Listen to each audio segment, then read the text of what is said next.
Assalamualaikum warahmatullahi wabarakatuh. Jumpa lagi dengan saya di channel Wijisil. Kali ini kita akan membahas salah satu topik yang menurut saya kontroversial. Jadi bagi teman-teman yang belum di bawah 18 tahun ataupun yang non perokok, silahkan skip aja video ini.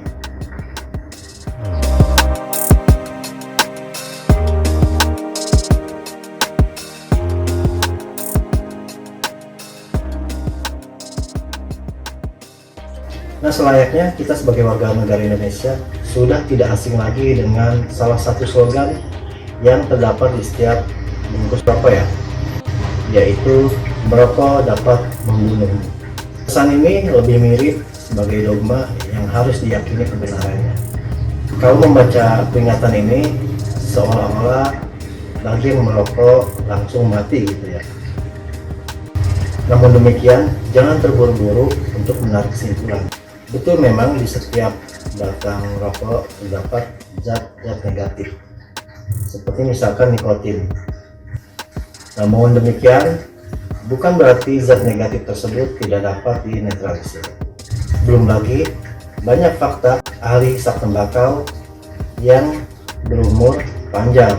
Misalkan yang saya pernah baca berita itu, Bapak Goto ya kalau nggak salah, dia itu berumur sekitar 146 tahun dan sampai akhir hayatnya dia tetap menjadi seorang perokok.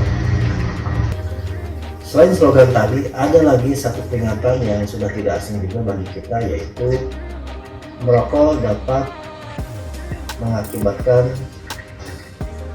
serangan jantung, gangguan kehamilan dan janin, dan impotensi.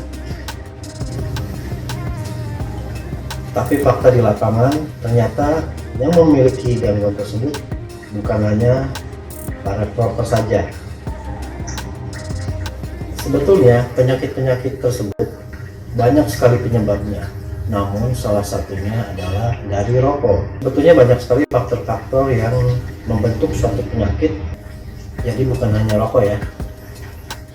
Ya mungkin lebih ke gaya hidup, kemudian gen juga berpengaruh. Kita juga harus memahami bahwa ternyata sekarang rokok ini bukan hanya menjadi hobi, ternyata juga sudah menjadi gaya hidup. Bukan itu saja, bahkan ada sebagian para perokok yang menganggap bahwa rokok adalah salah satu yang dapat meningkatkan status sosial mereka. Itu sih hak masing-masing ya, karena pada dasarnya saya pribadi tidak menganjurkan, karena secara pribadi saya tidak menganjurkan Anda merokok, namun juga saya tidak melarang Anda untuk merokok. Itu kembali ke haknya masing-masing. Sebagaimana kita tahu bahwa di dalam rokok ini kan ada nikotin nih, ternyata nikotin ini juga kan bisa dinetralisir oleh beberapa bahan makanan yang tentu saja sangat mudah ditemukan. Salah satu penyakit yang tidak asing lagi kita sering dengar bahwa katanya bila kita merokok akan mengakibatkan penyakit paru-paru, ataupun ada lendir yang mengikat di paru-paru. Namun lendir tersebut ternyata bisa dinetralisir ataupun bisa dihilangkan dengan cara yang mudah. Dan secara ilmiah ini dapat menurunkan lendir ya.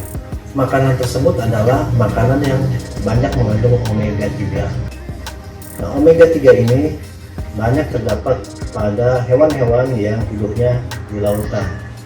Misalkan seperti kepiting, udang, ikan teri, dan lain sebagainya. Silakan teman-teman bisa mencari informasi tersebut.